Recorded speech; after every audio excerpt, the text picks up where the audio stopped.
Hey there, fight friends. Welcome to the MMA show, the show about Canadian mixed martial arts and only about Canadian mixed martial arts. If it's not mixed martial arts in Canada, I don't know about it and I don't want to talk about it. I'm your host, Andy Cotterill, just like every week, and this is going to be a really busy episode. It's a fantastic one. I really enjoyed it. We're going to start off talking with Timmy B. He is the broadcast announcer for Fight League Atlantic. I met him this weekend at FLA 24 in Pictou, Nova Scotia, and he and I are going to sit down and talk about the FLA 24 card from bottom to top, and we're going to tell you all about the fights, give you some insights, which is interesting because Timmy's previous podcast is called the Fight Insight Podcast, and it was a really good talk.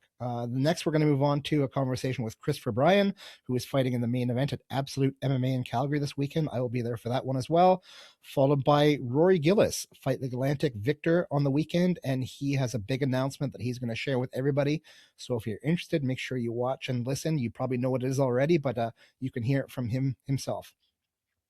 Next, we've got three people from Fight League Atlantic. We have Alan Ruiz, who won the main event against Morgan Rines. This young fighter from Mexico has had some ups and downs in his fight career in Canada so far, but he, I think, is at the weight class now at 145 that he should be. Looked really good, and he had a good win in Pictou. Next, we're going to be talking with his coach and manager, a man named Christian Vieira. It's really interesting how I saw him at every fight event I went to in the past 2 years. It feels like, I don't know if that's actually true or not, but it seems like he's there all the time. He's always bringing up Mexican fighters to fight at FLA, at Unified, at different cards around Canada. You see him all the time, and he's got a really cool perspective too. And it was really nice getting to know him a bit on a personal level. His English is excellent. And yeah, so hear what he has to say. Follow that by Dylan Shepard. Dylan Shepard is a multiple-time amateur champion for Fight League Atlantic, and he's started his pro career now. He's a couple fights into his pro career, and he delivered what was the most spectacular submission I've seen in a long time. For those of you who know what it is already, you probably agree with me. I don't want to say any more right now. You'll have to watch the interview to find out. But it's a very rare submission. It's only happened in the UFC, I'm going to say twice, maybe three times. So you might have never seen it before at all, but Dylan is a very interesting fighter, good striker, and good off the ground too now, apparently. So it'll be cool to give you a chance to see what Dylan has to say. And we are going to finish off the talk with Canadian MMA veteran Chris Horodecki, who had his own Rising Stars MMA promotion happen last weekend, and the same weekend as UFC Fight Night Winnipeg. And Chris is going to talk all about that, how it went, and any lessons learned, and what's next for the Rising Stars promotion in Ontario. So yeah, I think I'm gonna cut this short now because we talk a lot with Tim about the FLA card. But please, I ask you a favor. If you enjoy this content, please subscribe, like, do whatever you can to help me support this channel and make it grow. I want to start bringing some money in, and in order to do that, I need to start getting monetized on YouTube and other platforms. So please do what you can to share. This platform really promotes Canadian mixed martial arts, amateur and professional. And I think these young athletes and some not so young athletes deserve to get their stories told, and that's what I'm here for. So please help me out with that, and everything you can do is much appreciated. And for now, we're going to move on to Timmy B. Tim, it's great to see you again. I just saw you a few days ago at Fight League Atlantic in Pictou, Nova Scotia. It was the first time we met. Overall, my experience for the whole weekend was absolutely fantastic. Thanks for agreeing to do this. I really appreciate you taking the time. Thank you so much. I appreciate it. And it was great to meet you as well and see you out there all weekend, and the fights were incredible. They were. To give the audience a little bit of an introduction, you are Timmy B. You have the Fight Insight podcast. You've been doing it for quite a while now.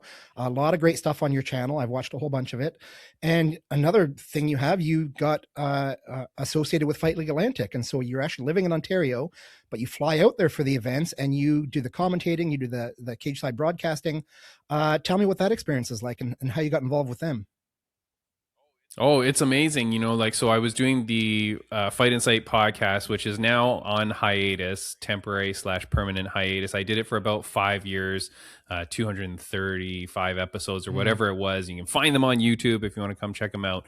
And then through that time of doing it, I met so many great people, like from UFC to 1FC, from amateurs to pros and everything in between, commentators, referees, judges, made so many great friends. And then no one better than Derek Clark, co-owner and co-founder of Fight League Atlantic. And so it was just through meeting people after people. Eventually I got turned on to FLA. And one of the first videos, of course, that came across was Mr. Entertainment Ben Leese, and it was one of his viral knockouts and him doing his craziness.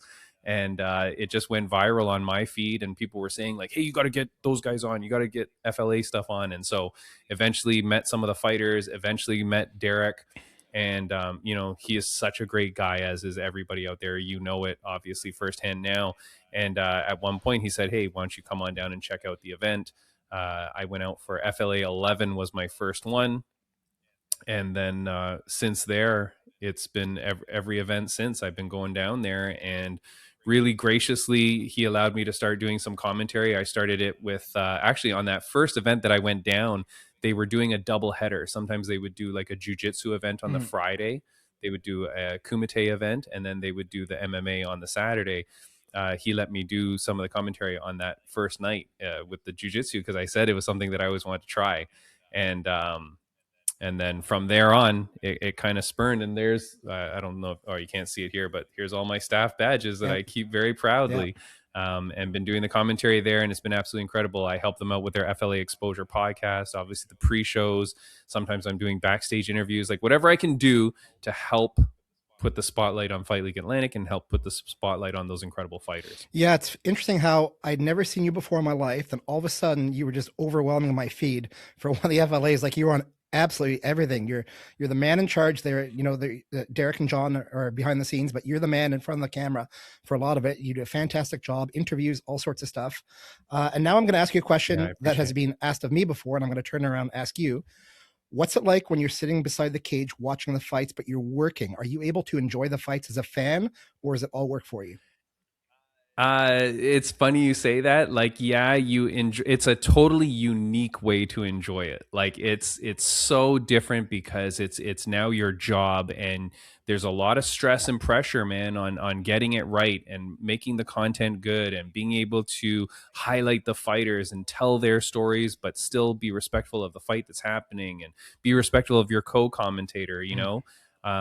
It's a different thing. What I will say is I love that we are now on UFC Fight Pass video on demand.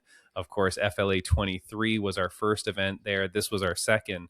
And being able to, in a couple of weeks, watch it back and now actually be able to judge and critique my own work and then enjoy the fights for real. It's quite the different experience for sure. But it's always amazing.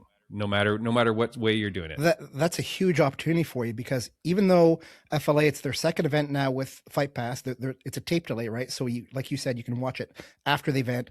But I believe soon enough this year, maybe even, they're going to full broadcast on UFC Fight Pass. Is that correct? Is that what you've heard?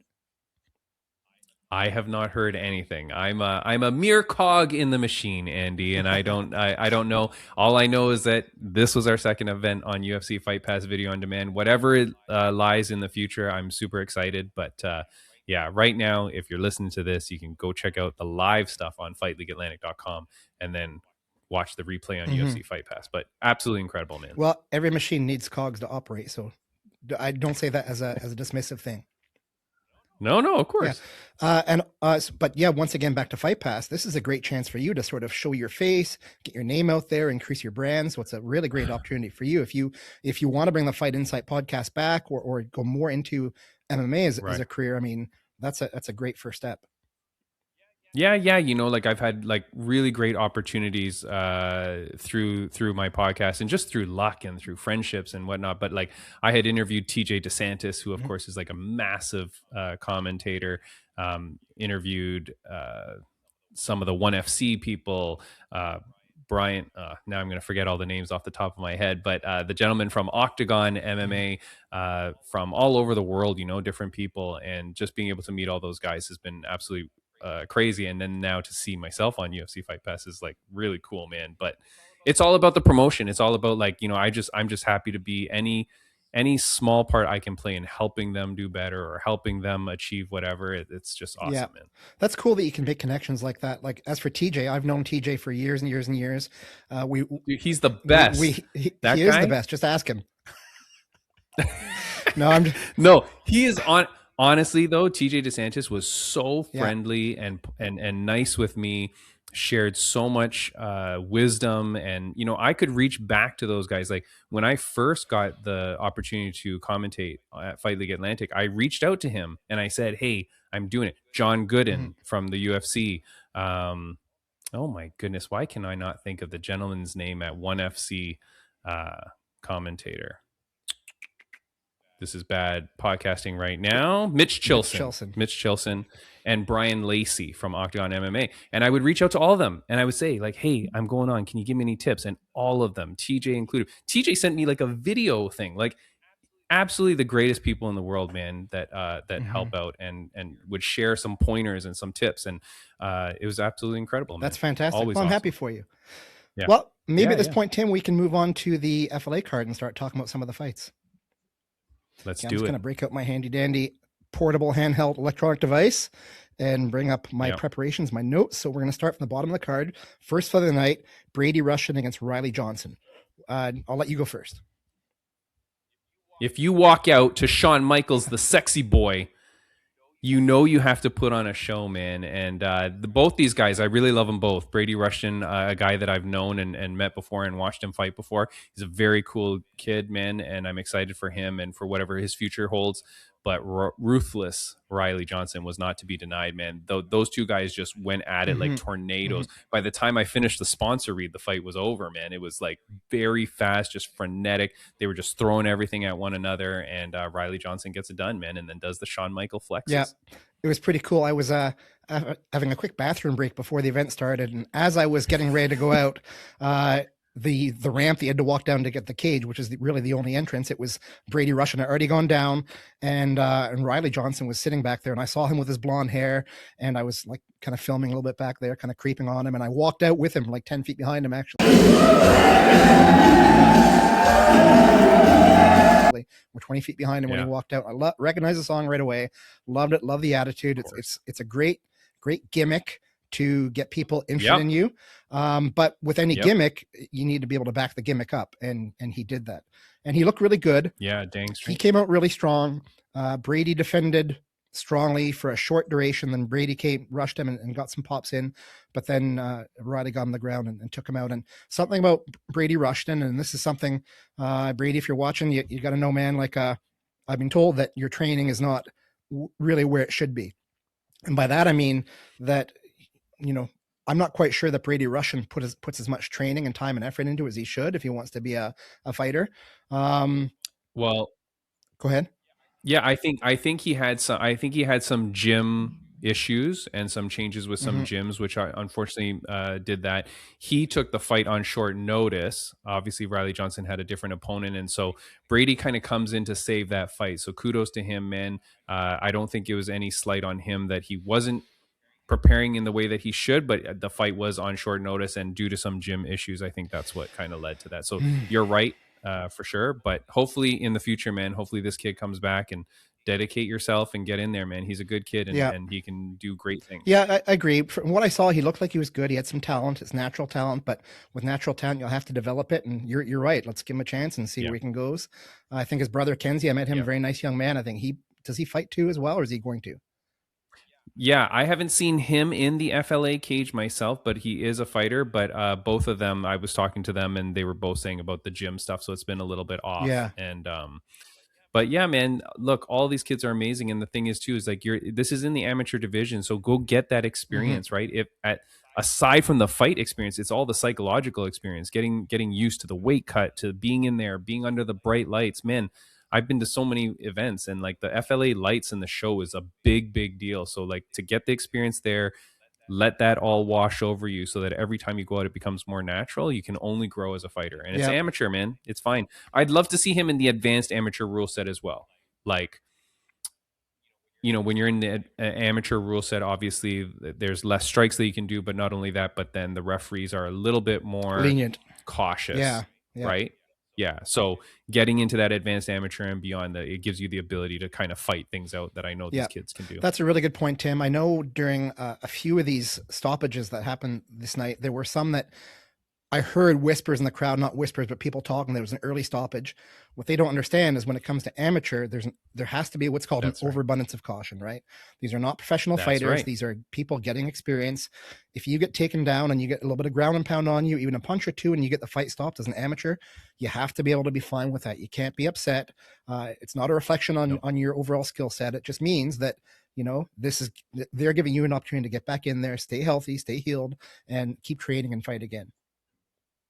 Yeah, that's right, man. Like, the greatest thing would be that you'd be able to turn it around and be there in there at FLA 25. Mm-hmm. You know what I mean? So don't take too much damage and then just get right back on that horse. And you're right. And it's something we try to do on the broadcast is like explain to people why perhaps the stoppages could be a little bit quicker than normal. But the thing I'll say is, even though there may have been a few fights where you could think that that was the case in some of the amateur fights, you never saw it in the faces or the reactions of the fighters, man. All very professional. Okay, let's move on to the next fight. Next fight was John Kim versus Ghislaine Casey. That was a really good fight. I like that one. Excellent fight, man. Gislan comes in 0-0. He had some fights in Thailand. He had won 2 fights in Thailand in the Muay Thai realm. Comes in here fighting out of Icon Combat with Hunter Savage. Good gym, good training. He was ready to go. This was his first fight, but comes up against, John Kim, who's 0-2, first time in Fight League Atlantic. But look, this kid comes out of Tower 1, so that wrestling background and the wrestling pedigree is going to be there. He grounds Gislan, takes him down, does what he needs to. Doesn't get the finish, which I know he would have loved, but man, he did a great job and secured that victory. And it's just something for Gislan to work on, right? In the jiu-jitsu realm and the wrestling and how to get up. And then John Kim as well. He kept going for what looked like a head and arm choke. Yeah, I saw that. Yeah. But what happened was he would keep getting it on the side where the cage was. And if like you have to be able to push your body, unless you're like super, super strong, you have to be able to move your body over to that side to be able to finish it. And kind of that cage kept blocking him. So little fight IQ things that he'll be able to pick up and change. And obviously Gavin Tucker, Abdel, they're all going to teach the crap out of him. And everybody says this kid is a killer, man. I will say, he spoke about the blonde hair of Riley Johnson. John Kim, look at how he looks in his fight poster versus how he looked on fight day. He looked pretty freaking cool, man. The buzz cut, the bleach blonde hair. He looked really good, man. He definitely has the look. And from everything I hear, he's got the skills, and he proved it. Gets his first win. Yeah, the blonde hair, I believe, was based on the bad influence of Nicole McMahon. Just joking, Nicole. It was funny, but I think it looked pretty cool. It's good to have that. Really good, man. Yeah, and like you said, like with the song, you got to brand yourself and stuff, dude. The right time to start branding yourself is right now. Yeah, exactly. So if you're a fighter. Even when you're in the amateur division, man, get your brand, start building it, get a song, do whatever it is to make people understand who you are and get behind you. And this was an excellent fight overall, and it just reinforces my understanding that amateur mixed martial arts of today is not the amateur mixed martial arts of yesterday. Back in the day, when I say this all the time, back in the day, if you watch an amateur fight, you would know within 3 seconds those are both amateur fighters because they look like they're amateurs. Yep. Amateur fighters now, man, by the time they get their first fight, they're already super skilled. Some of them have been training since they were 12 years old. They know how to strike. They know how to grapple. They know how to transition. They know how to do the clinch. This was just a fantastic overall fight. And yeah, it didn't look like an amateur fight to me. No. None of these fights do, and that's why I'm so happy for like it to be on UFC Fight Pass and for people to see. From day one when I've gone out there, I told people, I'm like, they're like, oh, it's amateur MMA. I'm like, no, you don't understand. This is pro fighting, man. For all intensive purposes, these kids are fully the part, man. Yeah. What the only thing they don't have is the experience. But in terms of skill and dedication and power and, skill, everything, they've got it, man. It's good. Okay, next fight. It was Mehdi Lasna beat Damien Sentner. That was a light heavyweight fight. 2 of the bigger guys in the card. Looked really good. Both of them looked really good, but Mehdi Lasna came out on top. Lasinia, sorry. Yeah. The Atlas Beast, as he is known, and out of Morocco. This guy... star written all over him, man. This kid looks the part. Through the whole weekend, you saw he had his entourage with him, and they were filming vlogs and everything. This guy looks the part, he acts the part, and he performed the part. Very, very impressive. And that's smart. We're like with the entourage. I'm not saying everyone needs an entourage and everyone needs to act like a superstar. I don't know what it's like on his day-to-day life, but for something like this, why not film it all? You never know. Like all these people all these young people, they're putting in so much effort and time and training in their lives to develop their skills to become good fighters with the goal you'd expect to make it to the UFC or elsewhere. You mentioned ONE FC earlier on. They want to make it to the big show. So all this coverage, if they can get all this footage beforehand, that's just going to be worth gold for them and help them build their brand. I know we're talking about building the brand a lot. And for anybody watching, you really need to understand that it's not a separate thing from fighting. You develop your fighting skills, but you also need to develop all that kind of other stuff because they go hand in hand. Like if you want to fight for promotions, they want to have to, number one, sign you. And why would they want to sign you? If they have a choice between two fighters that are, say, 4-0, and one of them can sell them 2,000 tickets and one of them can sell 100 tickets, which one are they going to bring in? The fighter who can sell more tickets. So it's beneficial for yourself, and they have to do it. And it starts right now. This is what I'm saying. Like, the people that were in that Hector Arena in Pictou, Nova Scotia, they might not be at the next event. They might not see your next fight. So it's not like you can just go, oh, I'll do it next time. No, man. Every time you're out there, that's your opportunity. And shout out to the gentlemen that were with Mehdi. I mean, those were his coaches. But just, and this is the thing, everybody knows their role, right? Like, hey, this is Mehdi's fight weekend. We are going, like, you could just see how dedicated they were to their fighter, and it was absolutely incredible. One of his coaches, but the performance. So the people watching on UFC Fight Pass might not realize, but now that we talk about this, they can go back and take a look. One of the men with Mehdi his name is Ijabouin. His fight nickname was Tiger. He's got like 10 fights in the UFC, trained out of TriStar MMA, and still runs TriStar MMA in Repentigny, Quebec right now. One of Canada's best fighters we've ever produced. And it was like when he walked in, I was kind of surprised to see him. It was cool. And we chatted for a quick second. It's kind of neat to see when you get such talent join an organization like FLA. And I don't think anybody really knew who he was, like in the fans and stuff like that. And that's a shame, but that's why UFC Fight Pass is so great. You can go back and look at previous fight catalogs. You can watch Ijabouin fight on there, I'm sure. I haven't looked, but I'm willing to bet a bunch of his stuff is on there. And for sure. And you get to see the depth of the level of fighting in Canada. Yep. The next generation is here, man. All right, next fight. We're going to, this was the only female fight of the night. It was Nicole McMahon beat Colleen Blanc. Yep. What are your thoughts on that? Great fight, It was a good fight. The women always bring it, right? Always excited when there's a women's fight on the card. And Nicole McMahon was fight of the night last time in Pictou in her last outing. So she knew to bring it here. You could not stop smiling from the second she came out, right? With her music and her dancing and her emotes that she was doing, like the little heartsy symbols and her smile and everything. Man, she was making it such a good time.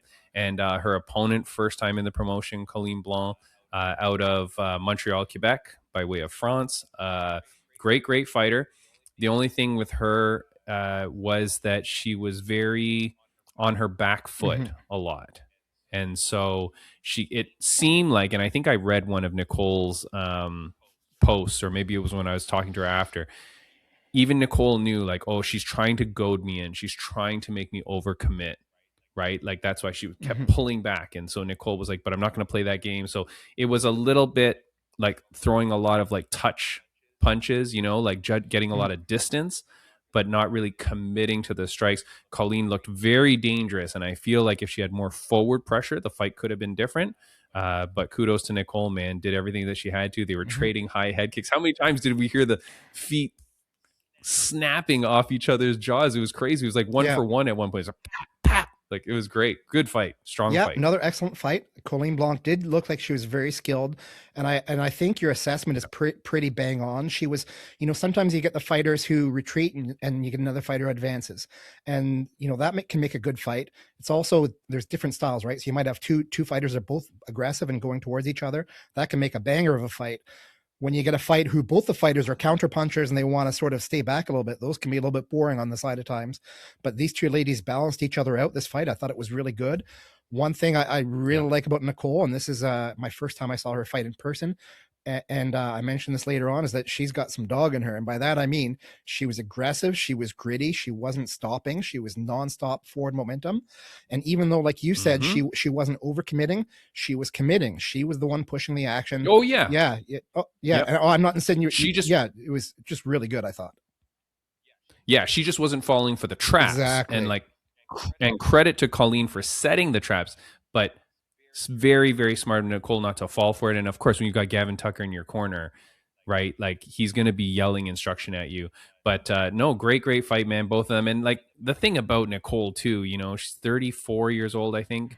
You know, 2 kids in the arena. She started this like, you know, just as a way to lose weight and to get healthy. And the next thing you know, she's the first fighter that ever fights for Tower One. And now she's been like moving along, and here she is now kicking butt and doing it. And what an inspiration to her kids, to other women, to everybody on the East Coast. Like, it's very cool to see someone like that fighting and doing so well and enjoying it. They posted photos, was it yesterday? And it's just her smiling away in the cage. And you're just like, you know, it's so cool to see, man. So cool. Yeah. When I watched her throughout the course of the weekend, it wasn't much, but I could just get the sense that she was loving every single moment of it. She embraced the whole thing. She was present. She was taking it in, and she looked really good in the fight too. Yeah, her buddy and training partner and fellow fighter Kristen Brenton, the bipolar Barbie, is there holding up her big Iron Daisy signs. Yep. Like the two of them are an amazing combination as well, and they're very good friends, good training partners, and they're both seeing good success. Yeah, I think Charlene Barkhouse too is that part of that trio, and a few other ladies. It seems like they've got a good core at Tower One. I'll be visiting them in June, and it's kind of exciting that I'll get a chance to do that. And it was a good fight. Yeah. Okay, definitely. Next fight we're going on to James Richardson beat Noah Campore at 135 pounds in amateur. That was a good fight. They both look good, and James Richardson came out on top. Man, James Richardson, I feel like, in no disrespect, but shocks the world, man. Noah Campore, definitely very highly touted after his last fight, which was at Pictou as well in September. And we had been waiting a long time to see him. Talk about someone who's got a brand and a style, man. That Noah kid is dressed to the nines, very cool and composed, and we were expecting huge things from him. He did very well in the fight, nothing to be taken away from him. But man, James Richardson, and here's the thing, Andy, I was saying it on the commentary.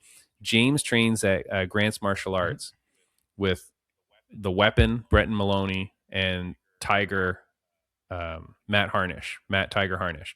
2 guys that are super successful. Bretton Maloney is currently the amateur champion. These kids are doing such great things. And then James is a part of them, part of this, what they're calling now the G team. And man, I knew, because both those other kids seeing great success, and I'm like, I don't know, man, that's the special unknown factor that James has, is like being around these winners. You know what I mean? And so he goes out there and he does it. Like, we thought that he would strike away, but man, he got things to the ground, and he was dominating on the ground. And so congratulations to James, man. What a good kid. Great kid. Yeah, I think James was the only Grant's MMA fighter on this card, and he certainly represented his gym well. He looked really good. And I had something I was going to say, Tim, when you were talking. You gave me an idea for something. What was it? I've got a bit of a brain fart right now. G team. No, champ. It wasn't G team. You know what? It'll come to me, or it won't, but that's okay. I'm having one of those moments. So we're gonna move on to the next fight. Next was Anton Cremo beat Vraj Brambot. That was another really good fight. This is what I was at the point. I almost forgot, but I just remember now is that everyone comes in at this level. We're talking about how good amateurs are. James Richardson, Noah Campore. We both highly regarded already before the fight started, but that's why you need to have the fights, because this sort of allows us to suss out the rankings, right? Whether the rankings are on paper or in our minds, where we get an idea. I mean, you can, going into that fight, I both thought both of them were, excellent prospects, both going to kick some butt and do really well. And that's why you need to have the fight, to see who's going to come out on top. And you see that with every fight. Yeah, definitely. You're right. 100%. Okay. So now back to Anton and Vraj. What are your thoughts on that one? Man, this is a tough one.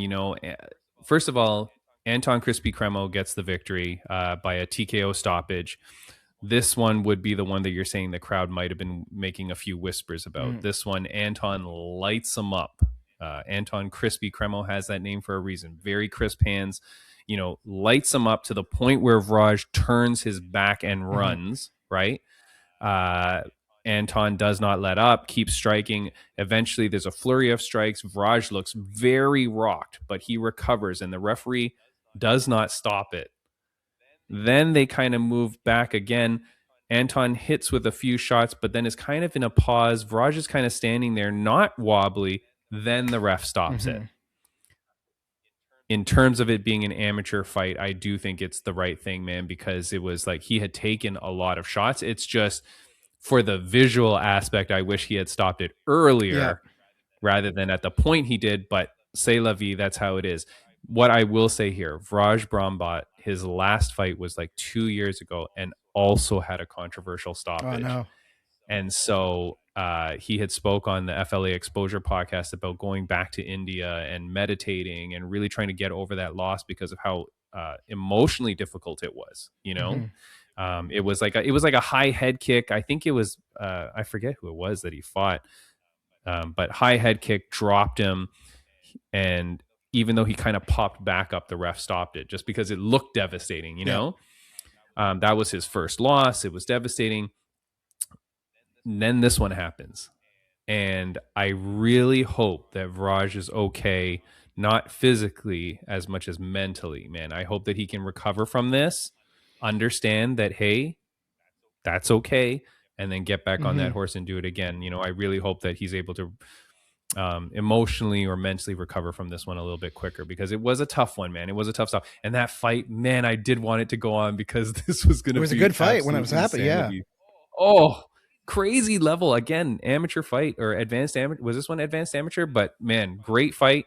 But I wish it had gone on longer, and maybe one day in the future they fight again. Great fight. But Anton Crispy Cremo, not to be denied, and this kid is a superstar as well. Very, very good. Him and his brother. When you said all that stuff about Vraj right now, I didn't know about the first fight, first loss. But when I sort of make an analogy, and I'm just made this up right now, so I'm sort of working it out. When I think of a fighter, the analogies are kind of like a hockey goalie, right? And by that, I'll explain. Some people think that fighting is an individual sport. And they're right in the sense that when the cage door closes, it's one fighter across from another fighter. So it's one person, one person in there. But the reality is, to get to that point, you need a whole team to support you, right? You need coaches, you need training partners, you need strength and conditioning, you need nutritionists, you need all that kind of stuff. So it's not a solo thing. You have a team. Same as in hockey. But at the end of the day, if you lose a fight, I won't think that the team lost the fight. I'll think the fighter lost the fight. In a lot of ways, people will, rightly or wrongly, blame a goalie for a loss. But if a goalie takes 60 shots in a game and lets in 5, he probably stopped a whole bunch too, but his teammates let those shots go off, right? So I'm sure he's upset. I'm sure he's he could be even disillusioned, like you said, after the first one. But it's something it's not his. I almost said it's not his fault, but you're right. It's not the end of the world. It's an amateur fight. This is just something to help you, give you some data to make future decisions with and keep training.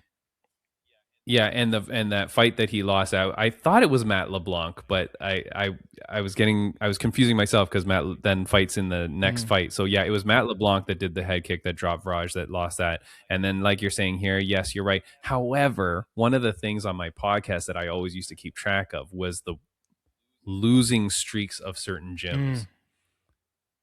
And the winning streak, and this with like we talked about the G team, they're now on a huge winning streak. Same as Anton and his brother Anson. They've both now come into the last couple of fights for them and both done spectacular performances. I do feel that sometimes you can get on a losing streak with not just you but your team, or get on a winning streak with you and your team as well. So I don't know. I kind of believe in there was one gym in Vegas that, man, they had lost 100 fights in a row in the UFC. And I was like, is anybody tracking this? This is pretty bad. Yeah. Okay. But yeah. Let's go on to the next one. So now Matt LeBlanc. Yeah. Anton Cremo, Vraj, that was the advanced amateur fight. Yeah. And then another advanced amateur here with Hunter Savage and Matt LeBlanc. Both of them, I was coming into this fight, I was eagerly anticipating this one. I've seen a lot of good things from both fighters, but once again, this is why you need to have the fight, because one will come out on top, and Matt LeBlanc came out on top, and he did it in a really impressive manner. Beautiful striking by both these men. They're both great fighters, very action-packed and exciting for as long as it lasted. This one ended in a little bit of an odd way because I called for the replay a couple times after it stopped. Matt LeBlanc throws like a left kick to the body, or sorry, Hunter Savage throws a left kick to the body of Matt LeBlanc. Matt catches it, kind of throws a strike, but is kind of just moving with the body. Hunter, it really looks like his ankle twist and his knee twist Oh, on the leg that's planted, which was his right side. It looks like it kind of gives out under him. I don't know if there was damage previously or whether it was damage then. I did speak to him afterwards because I love him. His mother and father are always right cage side, and they're such great supporters of Fight League Atlantic all the time, whether their son is fighting or not. And I reached out to Hunter, and he said that he was okay and that everything was fine, and he was back to things. So no permanent damage or nothing that he was revealing to me. But I think it was that the leg twisted and dropped in a funny way, and then Matt pounced, man. yeah. And kudos to Matt, immediately pounced and got that referee to call it by delivering like very vicious and accurate strikes to the grounded Hunter Savage. Great fight. And again, two guys that I'm super fans of, man. Matt LeBlanc walks out to Pink Pony Club. I mean, I've seen him do it now multiple times in every arena. The crowd erupts and goes crazy.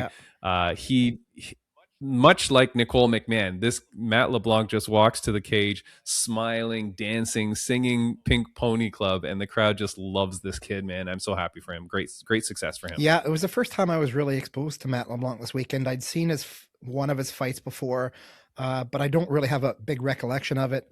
And sometimes that happens. I watch so many fights; it's difficult to have everything stand out to me. But Of course. in person, for sure, he looked like he was really good, really competent, and composed. I think composure is a very underappreciated ability to have. If you can just stay calm and just when the fight's happening, punches and kicks are happening, you can just stay calm, relax in there. It'll do you a world of good. And he looked great. A great kid, man. Win, lose, or draw. After the end of the fight, you'll see him walking around the arena, talking to people, as happy as can be. Last fight, when we were in, I want to say when we were in Dartmouth, maybe last year, I remember there was a fight where he was fighting. I wasn't commentating, so I was doing some videos up top. During the prelims, he's up in the crowd with me, just talking to me. I'm like, aren't you fighting in a few fights? He's like, I'm just relaxed. Like, great kid, man. Matt LeBlanc, love him. And can't wait for both those guys to get back in there. Matt LeBlanc's got a bright future, man. He's just got to find the weight class that he thinks is right for him. And he'll be a tear. He's a very good kid. And like you said, it's that mental composure that he's got that is unbeatable. Yep. Okay, next. This was the one that a lot of people were really excited to see, Ben Lease versus Rob Logan. I interviewed Ben beforehand, and he told me all about Benny's Fight Club, and that was an eye-opener for me. I laughed my butt off watching a bunch of his videos of 16-year-old kids fighting in the schoolyard. And coming into this fight, I'd heard and I was aware that Rob Logan had a really good jaw. I'm not sure that that's sustained itself. I met him before the fight. First time I got a chance to speak in person. Very nice man, very humble. I enjoyed my conversation with him, but the fight did not go well for him, did it? It was a tough fight, man. I mean, he's 44 years old. The day before is his birthday. Goes to 44 and then is fighting like a 23-year-old young stud in Ben Lease, man, who's got nothing but confidence. And it was a tough fight, man. Redbeard looked good. He, didn't look bad. They were trading some shots, but Ben Lease, sniper, man. I know his nickname is Mr. Entertainment, but man, if he needs a second nickname, it's the Sniper. This kid just finds the shots. What I love about Ben Lease is he will throw to the body. The minute you start putting your hands up high, he just rips that body, and that just devastates his opponents. I've seen him do it to so many people. Very, very good kid out of Evolution Training Center. He's got such a team there, and this kid's got nothing but the moon and stars ahead for him. Very, very good kid. Very impressed with his post-fight speech where he prevented himself from swearing. So good job to Ben Lease on that one. And but he's money on the mic, man. As much as he's great in the cage and as much as he's great outside and speaking to people, he's money on the mic.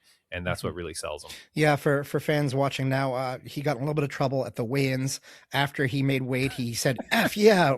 The commission was not very happy with that. Mr. Huberderl, much respect to Mr. Huberderl. He likes keeping it PG-13. So yeah, but I guess Ben controlled himself. Yeah, he looked really good. And back to the thing we've talked about a whole bunch this conversation, Tim, is that he's got the gift of the gab. He's a good entertainer. He's a good talker, and that'll just help him do well in the future. coming out with the jean jacket vest as he does. It's like this is the thing too. You have to understand. Like there was a while where Fight League Atlantic we had full fight kits, right? And so coming to the cage, you were wearing the full fight kit and everything. But then they've opened it up in the last several events, and Ben Lee's one of the guys that took advantage of it. Man, you see him and he's there with his jean jacket vest, and it's patched out with his sponsors, and he's got the look. Man, very cool kid. And I will say, I think it was today that Redbeard announced his retirement from mixed martial arts on his Instagram. So he said that was his last one, and he had some beautiful words that he put on his Instagram. So go check him out. And Redbeard, congratulations to you on an incredible career. He fought at FLA 1, man. Wow. So he fought at FLA 1 and FLA 25. What a career. True legend on that guy. Well, that's it's kind of sad to hear, but it's inevitable for every fighter at some point. So Rob, if you're watching this, congratulations on a great career, man. It was really nice to meet you in person. You know, you had a great run, man, and it's kind of cool. Like, you'll have this in your back pocket forever. You can tell stories about fighting for FLA, and yeah, it's really cool. I'm happy for you. Congratulations on your retirement. Oh. Yeah, and if you're in New Brunswick, go train with him at St. John Kickboxing. That's there you go. All right, this next one. This was a shocker in a good way. I was so thrilled. Dylan Shepard and Braulio Hernandez. Something happened in this fight that we're going to talk to. But when it was happening, my eyes were bugging out because I knew it was coming. I was sitting beside Craig Ferguson. He was in the same boat. He was like, is this going to happen? We were talking to each other. We were giggling. It was so exciting.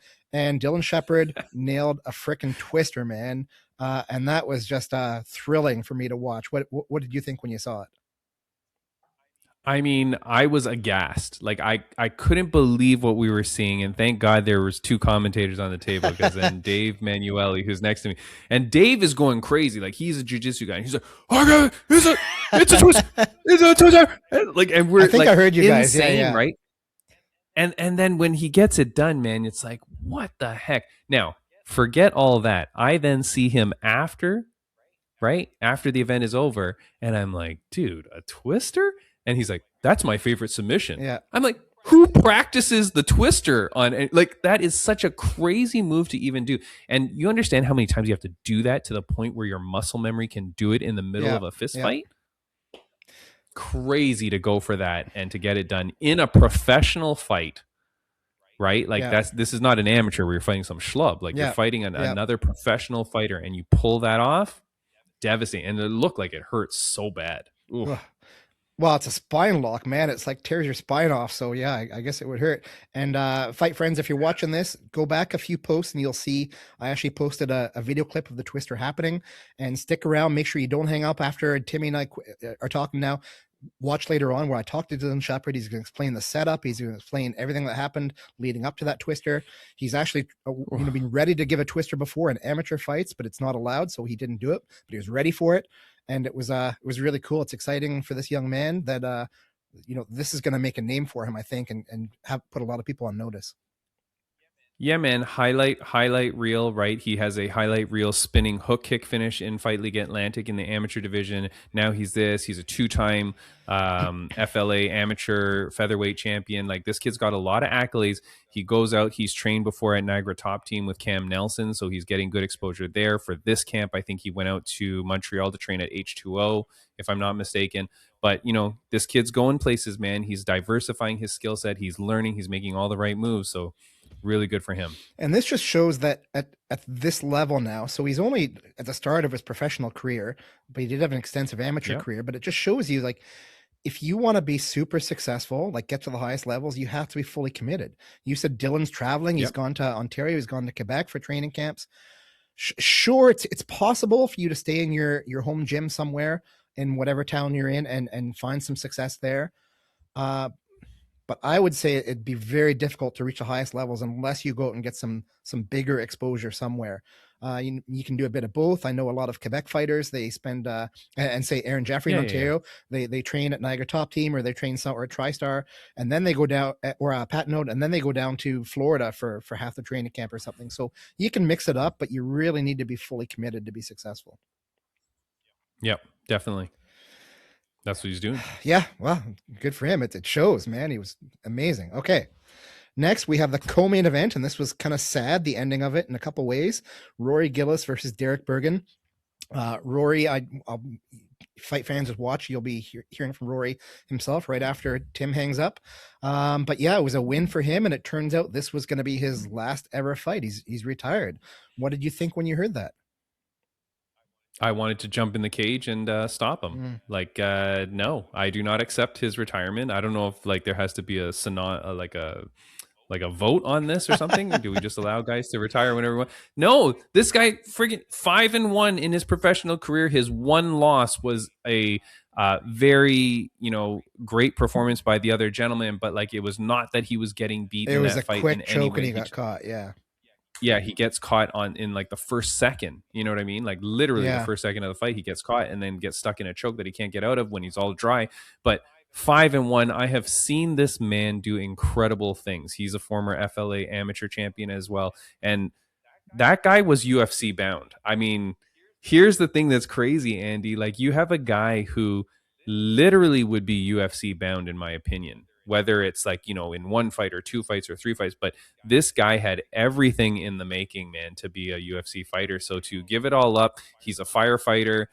He's a good family man, loves his family and his team over at Evolution. He trains with Ben Leese, of course, and he's just such a great guy. So humble and respectful. I had him on my podcast. He's one of the very first FLA fighters I had on my podcast too. Just such a great guy, man. But to walk away from the sport when he has suffered like zero damage, I swear to God, I've taken more damage than Rory Gillis, in my non-fighting training at a kettlebell class than this guy has taken in all his fights. He like absolutely devastating. He has power for days, this kid. And to give it all up, kudos to him, man. You lived the dream as long as you wanted to do it, and you retire of your own accord. Congratulations to you, but you will be sadly missed. Sadly missed. For sure. My wife loves him. My wife is always like, the mustache. Yeah. Rory Gillis, the mustache. Like she loves this guy, and he's always been so kind and nice. And I don't like it. I do not like it, Andy. I know what you mean, but it's time. It's his decision. But what would you do? You're 5-1 as a pro, young guy. Like he's not old by any means, right? Like UFC could come knocking. Well, it's interesting you say that because I got him to acknowledge that maybe this is just a bit of burnout, and I'm not saying he's going to come back somewhere down the line, but he just needs time off. It's a lot of effort. It's always being prepared. It's training. It's taking, a training camp is 2 months of not going to the flea market on Saturdays with your wife because you've got training. It's your dietary restrictions. It's all sorts of stuff. And he's getting ready to get married. They want to have kids. He tells you that later on. You'll hear it for yourself. But so you're saying it's his wife's fault? That's exactly what I'm saying. What you're saying. And no, apparently she's super supportive of absolutely everything. And Rory told me that you're not going to believe this. Absolutely nobody knew he was going to make that announcement beforehand. Even his wife, his teammates, nobody knew. In fact, he didn't really know. I wondered why she didn't jump in and give him a kiss. Yeah. You know what I mean? Yeah. Absolutely shocking, man. And so here's but what I am hearing from you is that if you are a gentleman in the middleweight division and at some point you want to call out Rory Gillis out of retirement, do it. See what happens. I mean, God bless you if you do, because then you're going to get knocked out by Rory Gillis. But, I mean, there's a potential call out maybe down the road, man, and something maybe brings him back. But Rory Gillis is such a happy guy. I can't see anyone getting under his skin that he'd be like, I'm coming back for you. You know? I do love a good call out, so I guess we'll have to wait and see. Yeah. And but congratulations on an incredible career to Rory, man. Like the nicest guy on the planet. And the only thing is just, hey, keep training those guys at Evolution, be there with Andy Young and keep developing that team, because Rory is such a part of that team. I've never seen an Evolution fighter fight without Rory Gillis behind him. I'm so glad you just said that name right now, Andy Young. I think that Andy Young is one of those very underappreciated assets to the maritime MMA community. I don't know him well, but I've met him, a dozen times at fights over the years. And he is just for a decade now or more, he has just been slowly, steadily producing excellent fighters with good, well-rounded, solid skill sets. And that if you're coming out of Evolution, that you're probably going to be a good fighter, and don't take a fight against an Evolution fighter unless you're ready and you're prepared. Definitely. No, Andy's a great guy. He's very much the spitting image of Rory minus the mustache, but like they're very much the same kind of human being. You know what I mean? Like just very nice, friendly, good people, and that's what the East Coast is all about, my man. Yep. So And I don't want to finish. that's them. I don't want to finish talking about this fight without talking about Derek Bergen. He's a skilled fighter. He looked really good in some of the times. Yep. And he was trying to keep that distance close when Rory was on top, to prevent Rory from getting the ground and pound. But Rory found a way to get through. And Derek, if you're watching, I just want to say, keep your head held high, man. You're a warrior in there. You did good. Just keep training, keep persevering, and I'll see you next time. Oh, definitely, man. Raw Dog. Look, I love Raw Dog. He's a great guy, and I was very happy to meet him. Honored to have him. He was on the FLA Exposure podcast. Great guy. He was talking to me.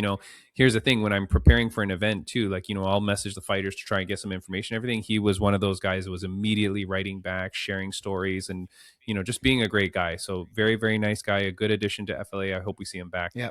Really, really hope that his career goes Me well. too. All right, finally, the last fight of the night, and this was kind of heartbreaking to me. Canadian Morgan Rhines lost against Alan Ruiz in the main event. I've known Morgan for forever, since the start of his career. I remember in my mind, I still think of him as a kid, right? As a baby. His body was kind of weird at the time, because in a good way, because he had like a normal upper body, but his legs, his lower body, once he hit the waist, his legs were just like this big around. It was crazy. And he's more normal side, like he's proportionate now.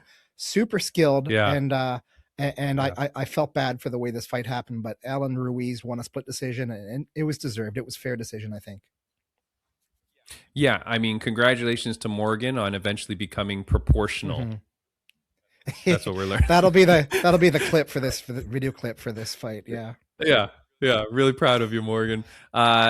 33 professional fights between these two guys. They did an absolutely incredible job, man. The fight delivered. I mean, I was hoping that the crowd was just going to start chanting, one more round. Like it was a great fight, man, from beginning to end. I didn't know for sure who was going to take it, because it was very, very close. And of course, Alan Pachungus Ruiz coming in, he's the away fighter, so there's could be a hometown advantage, and Morgan did so well, man. Morgan looked more ripped and shredded at weigh-ins than I've ever seen him. He was physically ready to go. He's gone on such a tear, and done so well in the promotion and in his fights. Great guy. Again, speaking about like someone who represents Canadian mixed martial arts well, or represents the East Coast well, this is a guy that does it. But Alan Pachungus Ruiz, man, would not be denied. This kid came in and fought Jeannot Poirier at 170 pounds last year. Immediately after his fight, is yelling outside the cage to John Foster, the co-owner of Fight League Atlantic, I want to fight at 145. I want to fight at 145. He knew he did well against Jeannot, but he lost that decision, right? And now goes back down 25 pounds, right? Drops down to back to his 145 and really showed why he belongs there. Excellent striking, excellent grappling, excellent takedown defense. This kid has it all, man. And he also has a freaking amazing haircut. Like that, his hair. I did find out that his wife does that for him. So his wife does his hair and does all the cool dye job and whatever it is, and it apparently is different for every fight. But he's got 2 kids at home, and great kid, man. Great kid, and so happy that he did so well. And speaking to him after the fight, he's like, I want to keep fighting for Fight League Atlantic. I love it here. I love it here, and kudos to him, man. And he's just such a great guy. So many people taking photos with him. That's another thing, Andy. Like at the end of the night, he's walking around there in arena, and fans that maybe had never met that guy before, right, or had not known about him before, were waiting around to take photos with him. So think about how cool that is, that you win over that hometown crowd and people are asking to take photos of you. Is pretty awesome. Yeah. I think that the Mexican fighters have been coming to Canada for the past few years. There's been a huge evolution in things. It used to be known that Mexican fighters were brought up to lose. And so you get fighters, and usually a fight event, I'm talking like 3, 4, 5 years ago, if there were Mexicans in the card, they'd all go home with a loss on their belt. And that is over time changed. We're starting to see a lot of Mexicans at the last unified card. Had some good Mexican success. We had Alan Ruiz tonight, looked really good. and I think it's cool. I think it's kind of neat and sort of in a symbiotic way that we can have that association with the Mexican fighters. I know their coach and manager, Christian Vieira. He does a fantastic job bringing all these young men up to fight. And the thing about the Mexican fighters, it's a cliche, like, but cliches happen for a reason, is the Mexican fighters are fucking tough, man. They're tough and they come to fight. You mentioned Alan Ruiz fighting in multiple weight classes. Yep. I saw him fight at 170 and unified as well. I think off the top of my head, who was it against? Simon Marcus, was that it? And that's not an easy fight to take. I mean, but you saw when he had a chance in his own element, his own weight class, he looked fantastic. He did actually look really good. And me personally, this was my favorite fight of the night. It takes two fighters. Two fighters to have an excellent fight, and both he and Morgan brought it, man. It was back and forth. It was not clear to me who won the fight afterwards. It was a split decision. Therefore, two judges gave it to that's right to Alan. Two judges gave to Alan, and one gave it to Morgan, and that's fair. Had it gone the other way, I also think that would have been fair. And it's a shame, but it's a shame for Morgan, but it's good for Alan. Yeah, I mean, a great fight. Both of them, keep their heads up. I know Morgan obviously very disappointed from it, but look, he's bounced back before from losses and gone on incredible win streaks. So, like, I don't expect anything less from him. But Alan Ruiz, really, really congratulations to that guy, man. Put a stamp on a great show, and I'm very excited. I'm very excited to watch it back on UFC Fight Pass. There you go. Good plug. Final thing about this fight, and back to Alan's hair, it was very reminiscent. I don't know how long you've been a fight fan, but back in the day, a lot of the Quebecois fighters used to have hair like that. Jonathan Goulet, I think Steve Claveau used to have their hair like that. And it was kind of cool. So that's the first thing I thought of whenever I see Alan Ruiz's hair. Yeah. No, it looked great. Yeah, it was really good. Really, really good. All right, Tim, I told you which was my favorite fight. Did you have something that stood out for you on this night at FLA 24? Oh, man. Like, of all the fights, what was my favorite fight? I can't, hold on. Let me go. Putting you on the spot here. I don't know, man. I honestly, I think maybe it is so tough. They were all so good, but you know what? I'm going to say that maybe my favorite fight was maybe it's the James Richardson fight. Okay. I'm going to go with that one. I was going to go with Mehdi, but I feel bad because it was such a one-sided fight and like a real domination. I'm very excited for Mehdi because of what he potentially is going to bring to the promotion for the future, and I think that he's a breakout star. But James Richardson, man, maybe that is my favorite because that was a very good fight, and I think that James Richardson really put everybody on notice, put the division on notice, and like let everybody know that this kid is for real, man. Like his G team nicknames him the doctor, and I said like he's delivering prescriptions for pain, Andy. And he's a dietitian, a great kid, super intelligent, works at a hospital, dietitian, and a good guy. But man, really, really did well. And I think that was someone now that we have to really watch out for. If you weren't already, that really showed that there's a new star in town, and it's James Richardson. Okay, good. Thank you very much. And Tim, I don't know if you ever get tired of this MMA gig. I think you could have a future career as a voice actor on The Simpsons, man. You could be in there and contribute, I think. Give me a call, and I will Matt do it. Matt Groening, come on, you're here first. Yeah, what are you doing? All right, Tim. I got bills to pay, Andy. Yeah, we all do. All right, Tim. Once again, thank you so much for joining me. This is really nice. I enjoyed meeting you on the weekend. You seemed like you're a super guy. Had a good meal together. Had some good pizza, and you didn't have a calzone. What did you have? A panzerotti or something? I had a Donair panzerotti. It was my first ever one. Dude, I've never had one. People always told me, they're like, because the first time I went to East Coast, they're like, have a Donair. Okay, fine. Try a Donair sub. Okay, got that. Okay, try a Donair pizza. Okay, got that. And then someone told me about this panzerotti. Dude, that was delicious. It was crazy good. It was really good. Crazy good. Yeah. All right, Tim. But yeah, no, man, good to meet you, and thank you so much for allowing me to do this with you, and I really appreciate it, and I hope I see you again, man, out there. Like, these cards are absolutely incredible, and if you're watching this or listening to this and you're like, what the hell is Fight League Atlantic? Go to fightleagueatlantic.com, follow them on all their socials, and come out to the fights, man. Like, the next fight is in June. You can get a flight out there. If you're in Toronto, you can get a flight out there for like $300. Go stay at an Airbnb or some cheap hotel, man, and like just enjoy the East Coast. It's absolutely beautiful. The fights are incredible. You'll be in a great venue, man. It's way better than whatever the hell else you're going to do out here in Toronto. That's for sure. I'll tell you that. Final point. You mentioned before that the Fight Insight podcast is kind of on a hiatus right now. Do you know if that's going to be coming back at some point, or it's done? I mean, if you want my wife to kill me, Andy, I guess it will come back. But it's tough, man. It's so much work, Yeah. man. It's so much work People to don't put together. know. I mean, you're doing this show, man. It is so much work. I had a co-host all the time, and then I would, be booking all the guests, and it's difficult, man. And then doing all the editing and the promotion and all that. And here's the thing, Andy, I really appreciate that you're doing this because like you're a good guy. It is a very unrewarding job. It's unfulfilling. Like you put this out into the universe and then like 5 people say great job, and then the craziest thing is after I ended it, people were giving me more compliments than when I was doing it, and I'm like, well, where were you before? Yeah. But like it's tough, man. I don't know that I'll ever go back. I accomplished everything I ever wanted to with that show.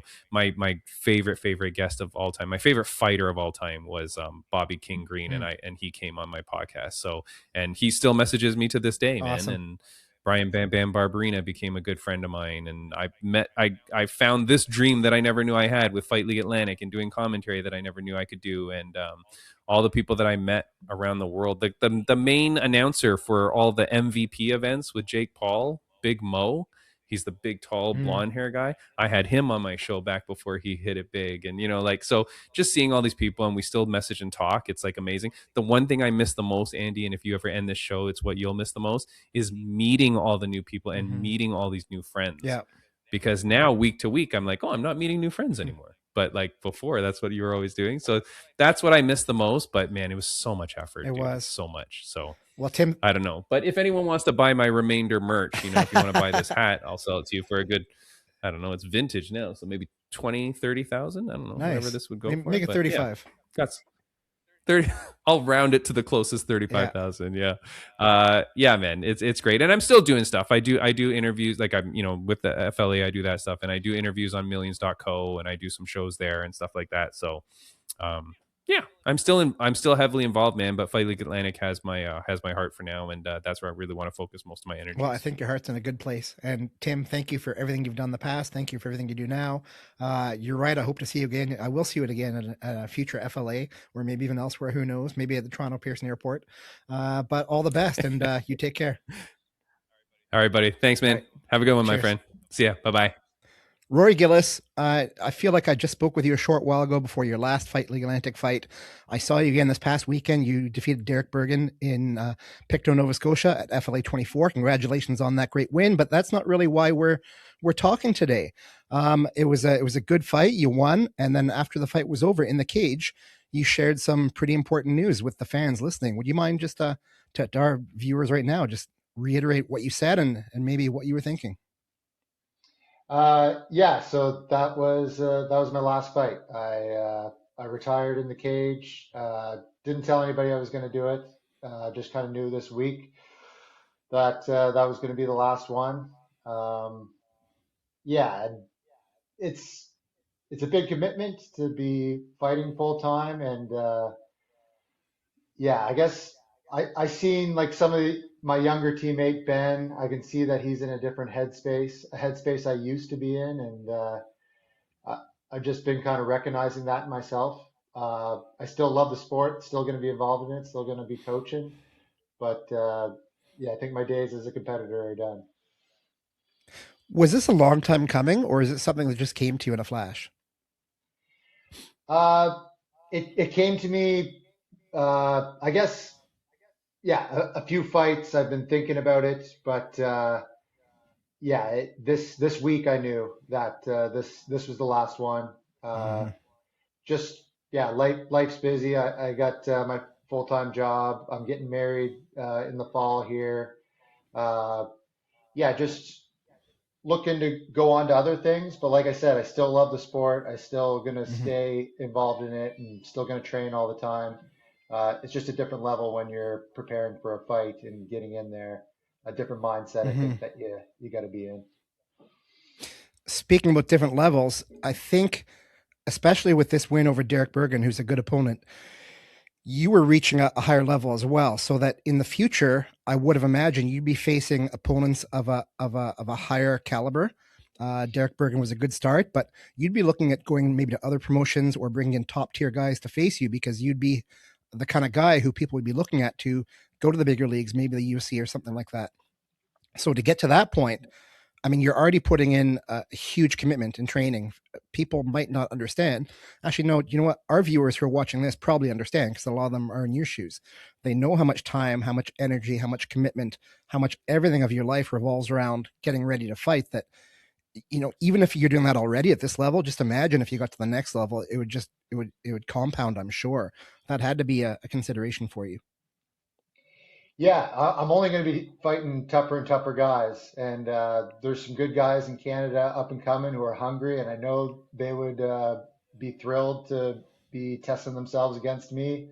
And in some ways, I think that would have been exciting to test myself against some of those guys. But like I said, I just we were kind of talking before the interview. I was looking at people like my teammate Ben Leese, who just had an awesome win on the weekend, and just the emotions he was feeling in the dressing room and fight week. Uh, they were emotions that I was feeling a few fights ago that I found like I wasn't feeling anymore. And Mm. I guess recognizing that myself, I just decided to stop sooner rather than later when the sport pushes you out or you decide to get out before the sport does. Mm-hmm. So you didn't tell anybody? Did your fiance know that you were going to be doing this? No, she was watching with my dad, and she was looking at him like, "Did you know about this?" And yeah, no, I told her I've been thinking about it, but I never told her that I was going to do it, and yeah, she was just as surprised as everybody else. When you got a chance to sit down with her and chat afterwards in the days following, what was her reaction? She just wanted to make sure I was okay with it, that I'm not going to have any regrets stopping, and she's been supportive the whole time. Like she just wants me to get what I want out of this sport. Mm-hmm. So she was just kind of checking in with me, like as long as I'm okay with my decision, then she's okay with it too. Uh, Mm-hmm. yeah, she's been super supportive throughout the whole thing. Like actually, whenever me and my fiance met, the first time she met my parents was at my first fight. So I just Wow. quickly introduced her to well, my mom is too nervous to go to the fight, so she only met my dad, I guess. But yeah, she met my dad and my siblings, and I just quickly introduced them for like a half hour, and then I had to go to the venue. So then, yeah, she kind of hung out with them all night. So fighting's been a big part of our relationship ever since we met each other. Wow, that's pretty great. So now you said you're still going to stay involved in the sport. You train at Evolution MMA and Fitness, correct? Yep, that's right. So you'll be still training there. Do you anticipate your amount of training is going to go down significantly? Like how often are you going to go? Are you going to start coaching immediately? Were you coaching already? I have so many questions, and I don't know if you have the answers to any of them yet. Yeah, I don't know if I have the answers either, but I want to keep training as much as I have been training because I think that's the best way to learn. You got to be testing it all the Mm-hmm. time, and I'm still healthy enough to train. So yeah, I'm definitely going to be training, um, but I'm going to be going into that coaching role too. So focusing on guys like Ben is like one of our up and comers, so like definitely be focusing on Ben. And then we have a lot of guys who are getting their toes wet, getting into some amateur kickboxing coming up soon here, and we'll have a lot of guys I think that are thinking about making that walk into the FLA cage pretty soon too. So I'll be helping those guys Mm-hmm. out. That's pretty awesome, man. I'm just curious if you have any hobbies or any other things you think you might be able to explore more now that you could have time if you let yourself. Uh, I used to have other hobbies. MMA is yeah, pretty much, and it's still going to be my main hobby. And I think I'll still do grappling competitions too. Mm-hmm. That's a side of the sport that I really like. So yeah, I think I'll still be doing jujitsu and grappling competitions. Uh, and maybe I'll get back into hockey. I used to play hockey, and then MMA is kind of taken over, and I haven't been playing as much. But guys on the fire department, they usually rent the ice in the afternoons, and yeah, it'd be nice just to be able to hang out with some people outside of the fight sport too. And yeah, so I'll probably that'd probably be a hobby I might get back into is playing some hockey on the side. Awesome. Now, what I'm about to say next might be looked at by some people's projection, and I don't want to tell you what's going to happen, but I just do know that in a lot of sports and in mixed martial arts for sure, retirements come and then retirements go. It's like I'm retired, and then 6 months later, somebody's signed to fight. So, I'm not going to even ask you if that's something you might consider because I don't think you know the answer yet. But I wouldn't be surprised if you get the itch after taking a year off or something like that and see you back in that cage again. It is crazy because yeah, I've been pretty active, and burnout's a real thing. Like I was feeling like I was getting burnt out. So yeah, who knows if I have time off if I'll get that itch again. But I was definitely reaching that burnout stage. So I'm gonna enjoy time relaxing, enjoy my retirement, enjoy coaching, and you're right, Andy. Who knows? Who knows what's going to happen in the future? Yeah, I'm not going to say 100% no because you never know what's going to happen. How about we just leave it at that? Yeah, that's right. Okay, Rory. Well, it's funny when you're at the stadium, when you're at the arena during the fights, I was standing like 6 feet away from you when you made the announcement, but I couldn't really hear anything because just the way the loudspeakers are, right? You can't hear as much when you're in person. But everyone, as soon as you started saying those words, I could sense there was something going on around me. I was looking like people were looking at each other. They were talking and like hush whispers. And, I was sitting beside the ring announcer, Craig Ferguson. So he told me what happened actually. So I was pretty surprised, but I get it, man. I totally get it. And it's important to remember that we're all human beings and we have lives, and just because we do something that doesn't mean that's who we are, right? It doesn't mean you're an MMA fighter for the rest of your life. You can just do different things, have fun, enjoy your life. You're getting married. I bet your kids are on your way after that. So whatever happens, Rory, I'm really happy for you. I just want to thank you for everything you've done for the sport. You've created a great name for yourself. You've created a positive atmosphere wherever you go. You're such a good man. Thank you for all that. And I hope you kick some butt and just enjoy some time off, and maybe we'll see each other again someday.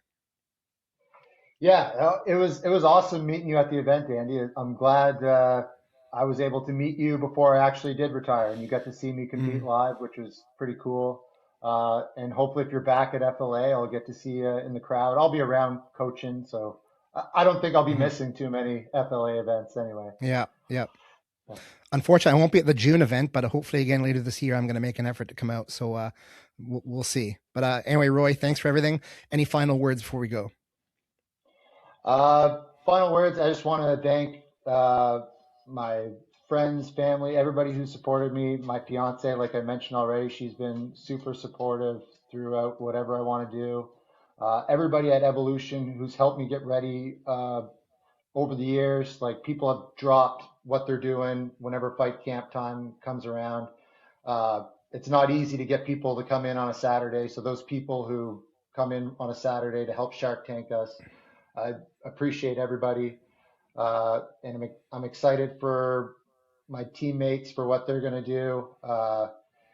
Yeah, excited for what Ben's going to do. Excited for what Devin's going to do too. Another teammate. Me, Devin, and Ben have been on a lot of fight cards together, so just can't thank those guys enough. And all the other guys in our gym up and coming, I'm excited to see what they're going to do. And yeah, just thankful for everybody that's helped me along the way. Thanks a lot, Rory. Appreciate the time and all the best. Yeah, thanks, Andy. Kristopher Bryan, it's good to see you again. I met you once very briefly. I stopped by Absolute and watched a training session last year or the year before, I think it was. Very impressed by your skill set. You were looking really good. You and your teammates at Champions Creed MMA. Josh Fox was there. He looked great. Nick LeBlanc was there. He looked great. Alexander Horshanik. Of course, Hakeem was there. Hakeem Dawodu. You look like you've got a solid core, a solid team there. Tell me about your training there at Champions Creed MMA in Calgary. Very consistently, we have high level guys at the gym, and it's great because we have kind of a tribe mentality, and the tribe regulates the tribe, so we're consistently holding each other accountable and getting strong together, which is important for me. So, How do you hold each other accountable? Like if somebody doesn't show up for a couple of days, are you calling them and saying, "Hey, you need to get your ass back in here"? well, I'll actually give you an example. The other day, I tried to talk myself out of Thai sparring, and Hakeem was making sure I was there. He said, we were on the phone, and he says, "Listen, dude, show up to my class. It's not up for debate. Be there." And ultimately, he's right. And I actually had a great sparring session that day. So.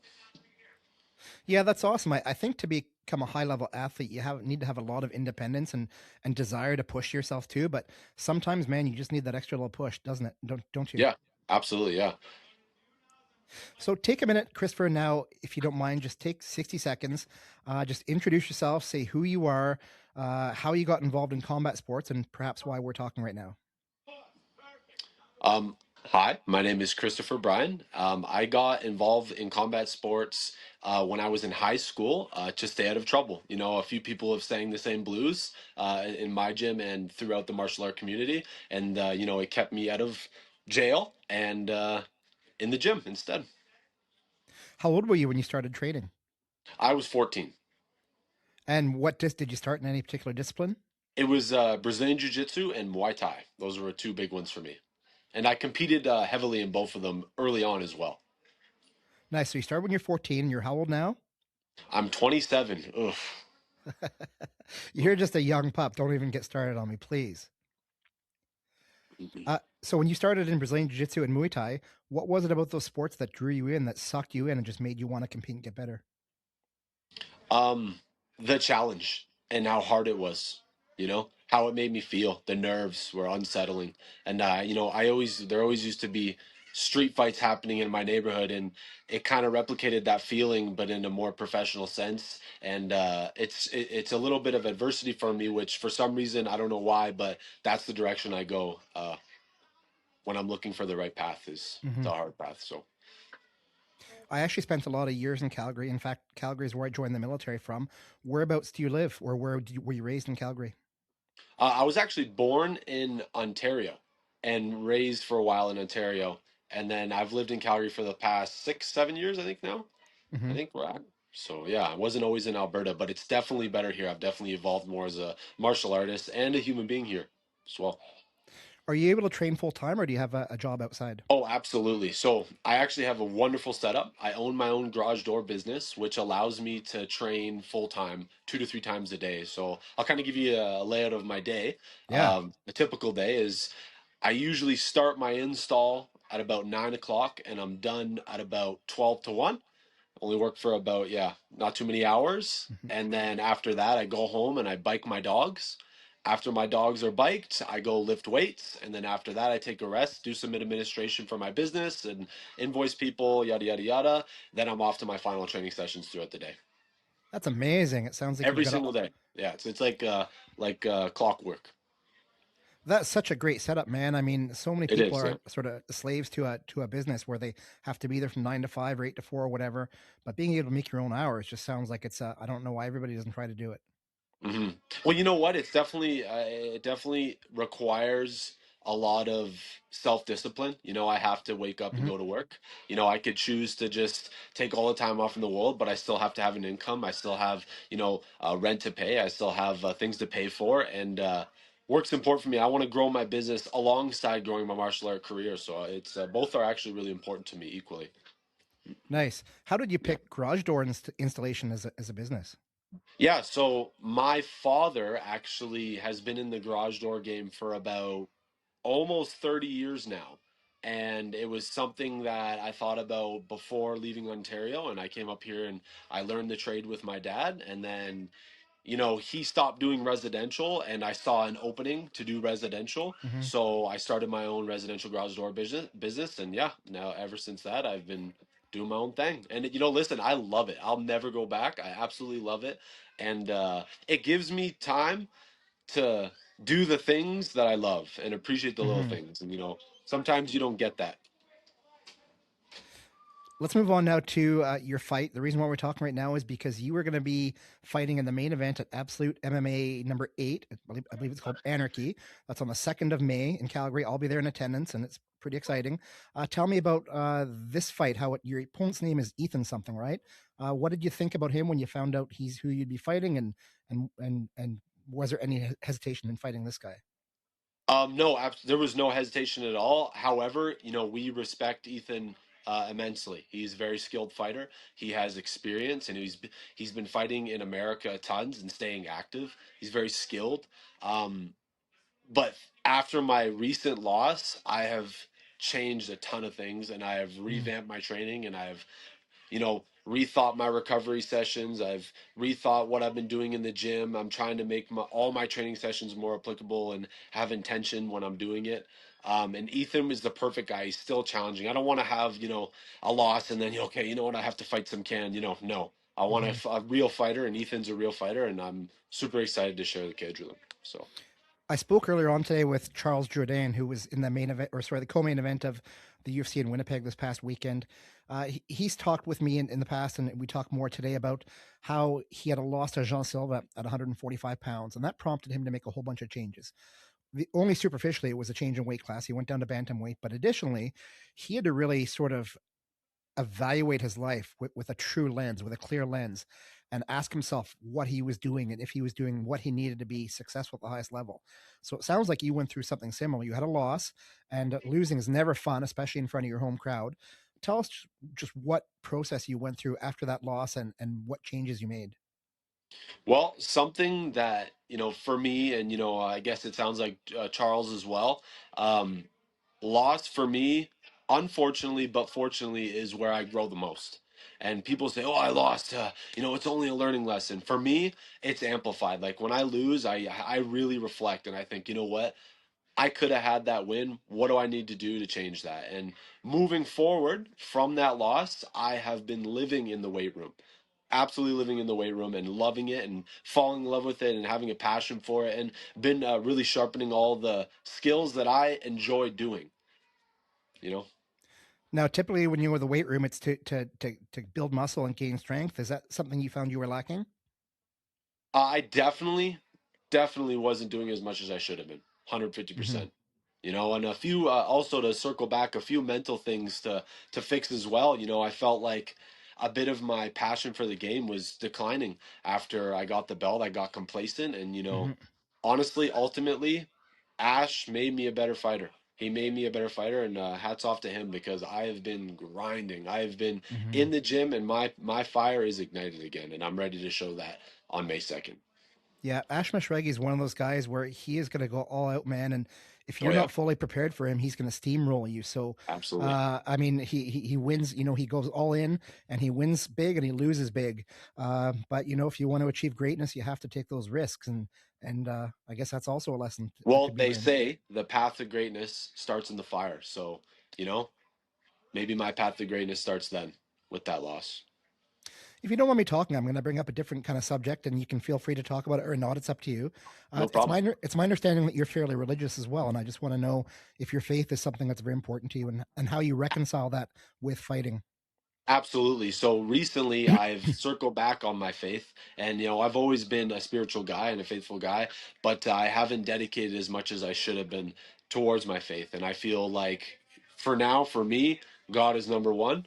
And without God, I wouldn't have anything, all glory to God. So I've been really making an effort to show up and study the Bible every Sunday and making sure that I'm putting in that effort so that I feel like I can deserve the greatness that comes moving forward.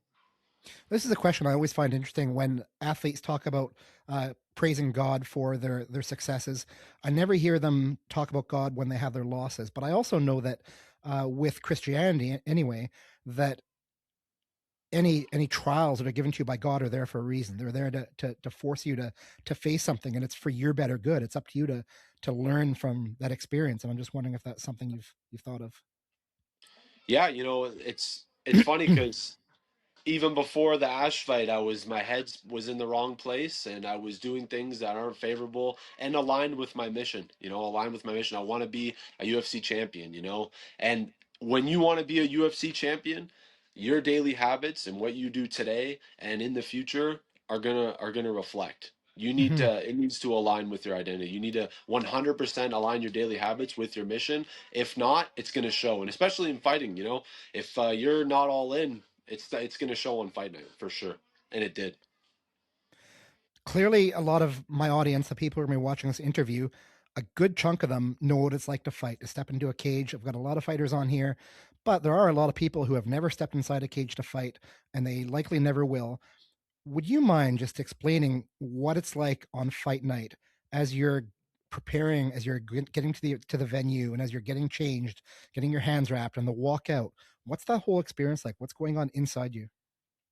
Well, I've learned, you know, after fighting more and more, that it's kind of like a weighted blanket, and you can learn to, you know, be cozy with that blanket, or you can dread it and you can drag the blanket along and pretend like you don't have a fight and dread the fight night and get to the promotion and, you know, get all quiet and get lost in your headphones and do things that you won't normally do during training. And, you know, I always have to sit back and reflect. I'm like, okay, you know what?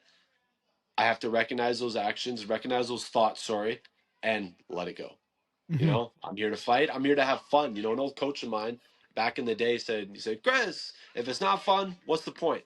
And Yeah. that's always something that sat with me. And I think, you know, I get it. You know, it's hard work and it's fighting. It's not a game. It's not a joke. But there's got to be a certain level of play to the game, right? You got to have a certain level of play. And for me, that's important. And I'd say for the people who haven't stepped into the cage, have fun. Have fun with it. Enjoy the Hmm. process. Don't dread it. If you dread it, it's gonna suck. If you embrace it, you Hmm. know, swallow that anxiety and go with it, you're gonna have a blast. And you know, ultimately, you're gonna feel rewarded, loss or win. I believe this is your fourth main event for Absolute, which is pretty That's right. cool. It's pretty cool. So, what's it like having that? You must have a tremendous level of support from the local community and the fans, and on fight night and else times. Yeah, definitely. As even the people who don't do martial arts have been supporting me, and I always get messages from back home. I always get. It's funny because it's always the people, you know, you wouldn't expect. It's always the guys that you know. I'm like, oh wow, he really supports me, and he's reaching out to me, and he wants to see me do good and win, and that makes me feel great. So I feel a ton of love from the Eastern Conference all the way to the Western Conference. I feel a lot of love. So, and that shows, and you can tell because.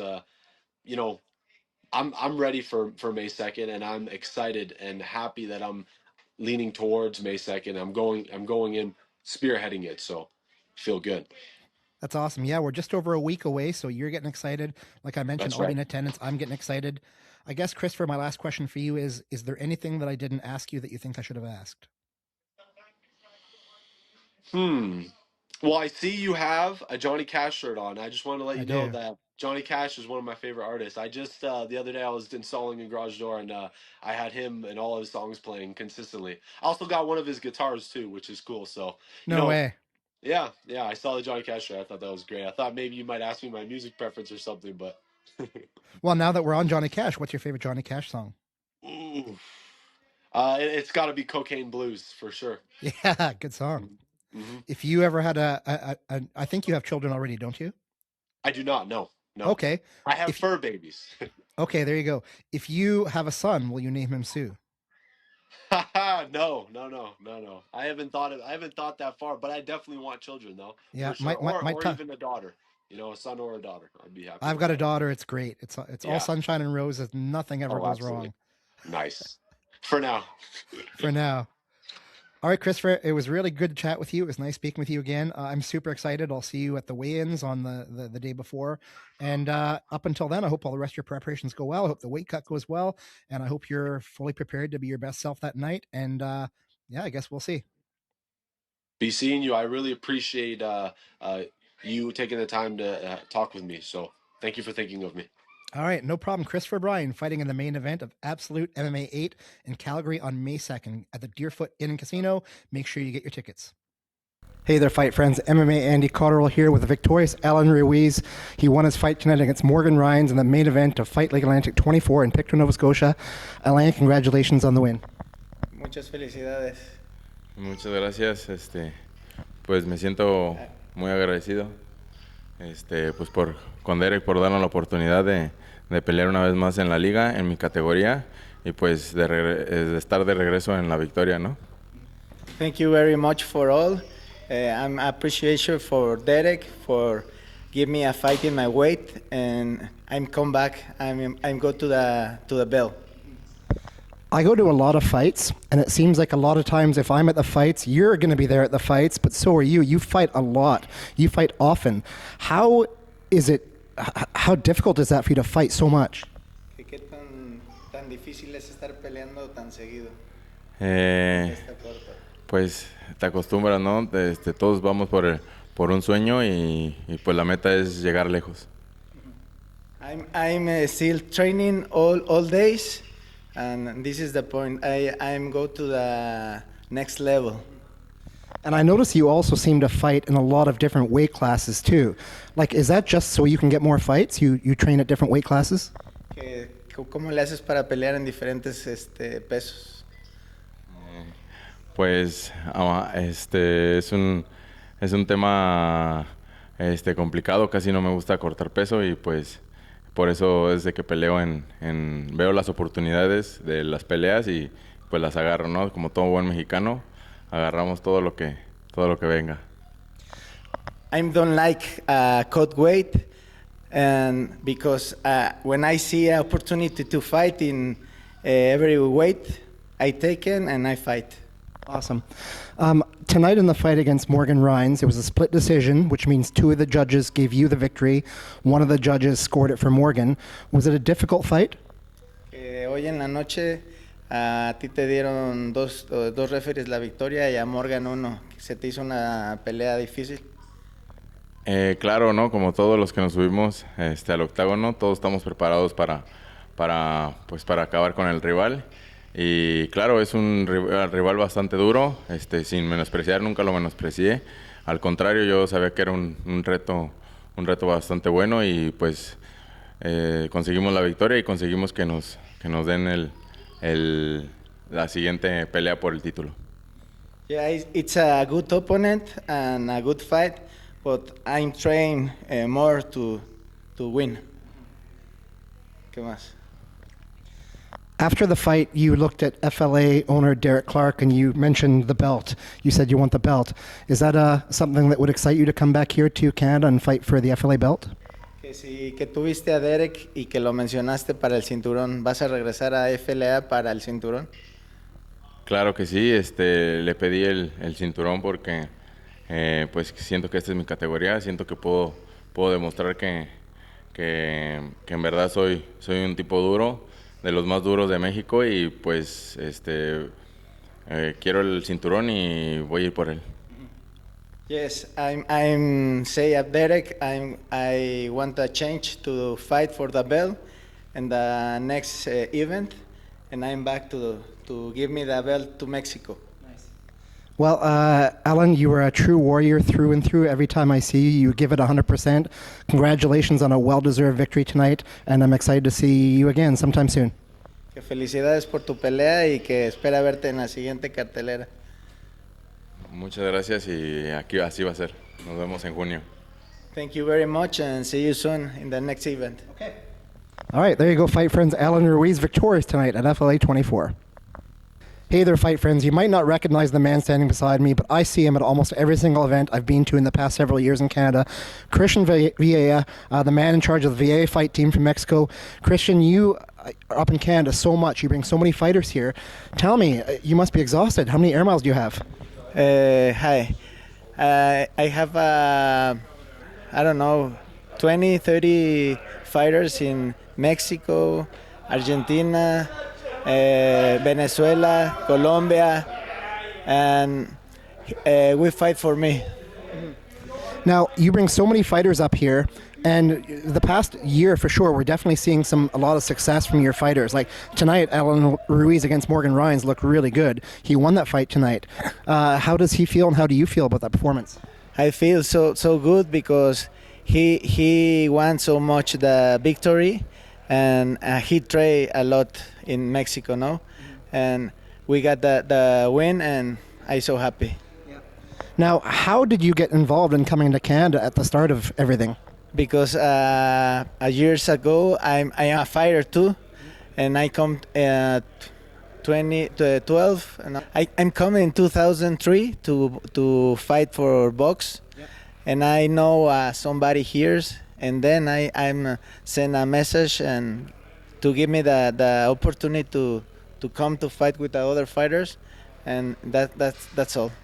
So when you're in Mexico, do you own a gym? Do you train the fighters, or are you just the manager? The two. I'm the manager and a coach for different fighters. So now that you've been coming to Canada so often, do a lot of your fighters come to you and say, hey, I want to have a fight in Canada?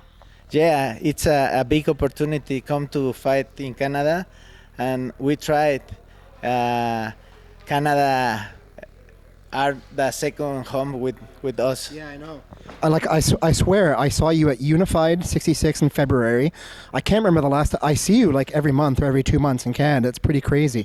Are you getting tired of all the traveling? Yeah, but I like this, and I have so much fighters. You know, Ricardo Chavez, and a lot of more. Okay, well, Christian, I thought it was I wanted to take this opportunity to chat with you. You're such an interesting guy. Congratulations on all your success, and I'm sure I will see you again soon. Thank you very much for the interview, and wherever you want, you have your home in Mexico. Thank you very much. Do you have any final words for anybody watching or anybody back in Mexico? You can say it in English or Spanish. It's up to you. It's okay. Sorry for my English, and I'm happy for coming. We tried. All fights are good. Yeah. Well, you did that tonight. Alan Ruiz victorious in the main event. Congratulations once again. And there you go, fight friends. Make sure when you're watching pay-per-views from all your favorite Canadian MMA promotions, look in the background and make sure you'll see Christian standing there with his fist raised. Cheers. Thank you very much. Hey there, fight friends. MMA Andy here with Dylan Shepard, victorious tonight at FLA 24. Dylan, congrats on a great win. Thank you very much, Andy. Feels good. Now, for those of you who didn't see my social media posts I did, where everybody was screaming like little schoolgirls after this win, Dylan won through a submission that you see every once in a while, but rarely. I think we've only seen it twice in the UFC, and that's a twister. Tell me about the twister. Tell me about the setup. Tell me about how long you've been training it. I saw a twister long ago by the Korean Zombie, and I've loved it ever since. It was one of the first things I picked up in jiu-jitsu after seeing it online. It was kind of one of those things you try as a white belt, but you're not really able to practice it in the room because it's kind of an illegal technique. Amateur, I wanted it. I had back control at points, but I wasn't there because I'm not allowed to do it in amateur fights here. But it presented itself early in this fight, and I was glad to be able to show it. Well, it was fantastic. I was sitting beside ring announcer Craig Ferguson, and both of us, when we saw your legs locked in on the left egg, and you started grabbing his arm to swing it, we were both like, oh, he's going to do a twister. It was pretty cool. Yeah, no. I thought he was falling off back control. I almost wanted to put my second hook back in and start digging for a choke, but his leg was locked in, and I was able to flip him to the other side, and he kind of faced out like he was about to leave and faced the wrong way and lined up itself. Now, when you train a twister, it's kind of weird for people who don't do jiu-jitsu. They might not understand, but hopefully I'll explain it properly. You can, when you're grappling, you can know when you're in danger and not exactly know why you're in danger, but you can feel it. And when somebody's setting up a twister on you, you can kind of, if you know what's coming, you know that it's happening, and you're almost helpless to avoid it. Did he give any indication that he knew it was happening when it was happening and try to stop it? I don't know. It almost seemed like he was still trying to exit the back control, and I was pulling it pretty hard, and I was concerned that he didn't know what was going on, because it's kind of one thing, if it's on, it's on. Yeah. So. All right, so Dylan, this is my first FLA in person. It was super exciting to be here and get to see some of the East Coast fighters like yourself. What's going on in your career? Tell me a little bit about where you train and how long you've been training. I've been training since I was about 19. I'm 25, just turned 25 in March. Train at Henzo Gracie PEI on Kent Street in Charlottetown, PEI. I train with up-and-coming fighters like Cam Nelson, a few amateur fighters like Sean Phelan and Drew McPhee. And we have a good gym coming together. We get guys over from other clubs. The late Matt McGrath was our great coach, and we miss him dearly. But he paved the way. We were able to still train at his club and represent him, and it's awesome to still be able to do that. You mentioned Matt McGrath. I've known Matt for years and years and years. In fact, I went to Edmonton with him to fight at an organization called Maximum Fighting Championship, and his name wasn't even Matt McGrath at the time. He used to go by Matt Dukowski, and that's how I first met him. And Matt was such a good man that I find when I meet his fighters, it's almost easy to tell they're his fighters because not only are they excellent and skilled, but they also seem to have a certain quality within them that just makes them seem like they're solid and like good men. And I get that sense from you. Yeah, like Matt McGrath is a great guy, very humble, and I choose to represent him as he is, and kind of do the same thing. Be humble, love fighting. He's a family guy, and I tend to do the same. And his family supports me now more than ever, and our club supports them as well. Awesome. Well, Dylan, I was really happy I got to watch you do that in person. It was pretty cool. I think this is one of those things that people are going to be talking about for a long time to come. Not even just Fight Like Atlantic. I think a lot of people are going to see this, which is super cool. What's on the boards next for you? Take some time off, relax, and I like getting the fights in. Like 6-month break is too long for me. I always aim for try to do 2 to 3 a year. So I hope to get on this June card, or this September card is more likely for me. Nice. Well, congrats once again. Any final words for your fans?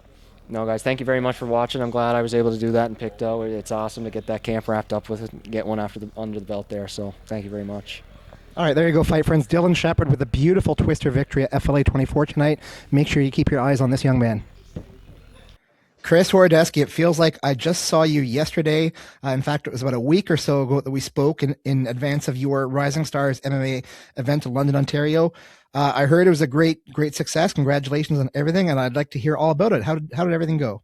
Hey, appreciate you, Andy. Thanks for having me back. Yeah, it was a great weekend for Adrenaline MMA, for MTC, the Maximum Training Center, London, Ontario, and Rising Stars Fight Series. We came out with our first event here in the Forest City. Success all around. 700 people in attendance. Live stream. People were watching online all over the world. It was great. Like the fights were awesome. 11 fights, a mix between kickboxing and MMA. Very unique concept. The whole crowd at the Marconi Club was vibing. The walls were shaking, and it was a climatic finish at the end. The bad boy from Chicago came in, and he was down 2 rounds to nothing. In the third round, he came out and he finished the fight with a guillotine from side control, which was incredible to see. Wow, you don't see that. That type of a climatic finish, we don't see that too often, especially in the main event. And fans definitely were put in for a treat that night. It sounds like it was amazing, and they say that all the time when fights go to decisions. Nobody likes a decision. They say never leave in the judge's hands. So it sounds like he did just what he needed to do.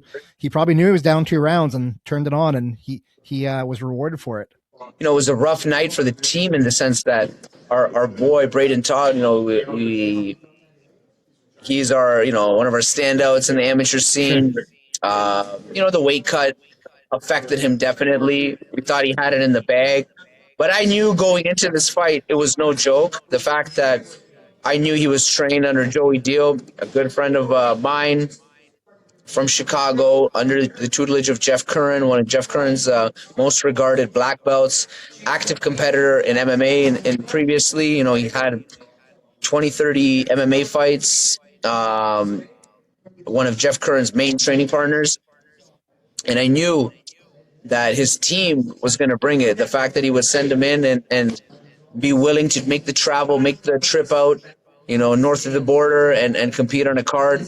I knew he was no joke. I knew he was active in competition. I knew that he competed, like a week or 2 prior, he was competing in a sub-only grappling tournament, like Super Fight. He already had another fight lined up. So that just shows you that he's not scared. He's not scared to step into enemy territory. And, Braden, he looks like the Incredible Hulk, right? Like he's ripped from head to toe, especially down at 135 pounds. He was cool, calm, collected, and he came back and he pulled the guillotine. He almost had the guillotine at the beginning, and we thought Braden was he was safe and the round was finishing at the first, but he pulled it off. You know, he played the spoiler, but all the power to him. I as Braden's training partner and a coach, you know, it hurts, but in terms of the show, it was a pretty climatic finish, to be honest.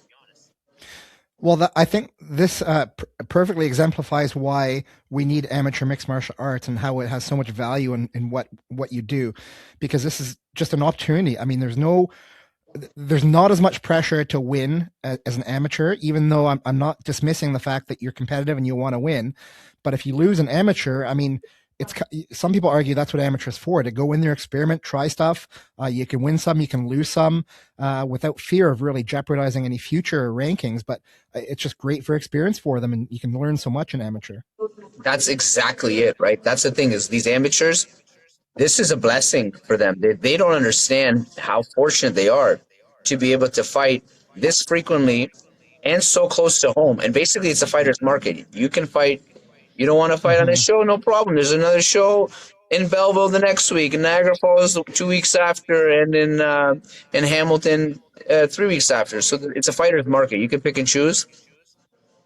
We try to make sure that the fighters get treated correctly, that the coaches and the teams are felt appreciated.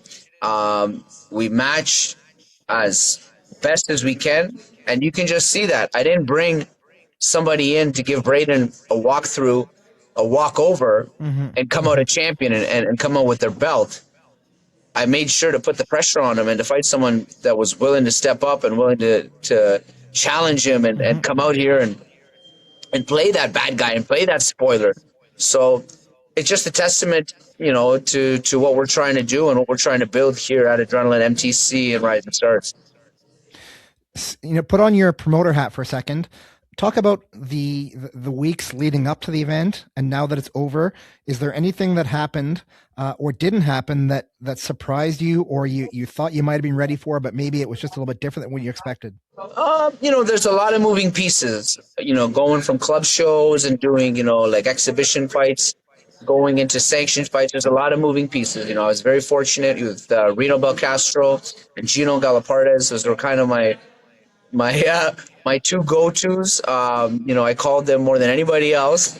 The three of us, we were chatting every day on a daily basis, you know, leading up the amount of dropouts. We went in 10 days prior. We had 16 fights. We dropped down to 11.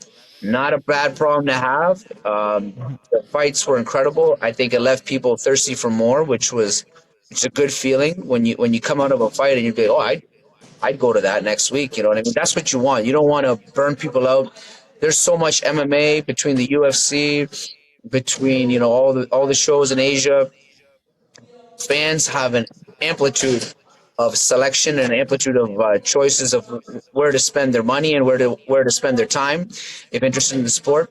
You know, obviously there's little things from the production standpoint. I think our production was incredible. You know, Paul at PM Creative, the work that he did, we've been working together since 2016. You know, having a couple turntables at club shows, going to, you know, the production that we had. We got a live stream where people were watching. We pulled that out of nowhere very, very quickly. I think people can be very, very gracious and grateful for the opportunity they had. The guys that they compete. You know, obviously things with medicals and stuff and like that stuff.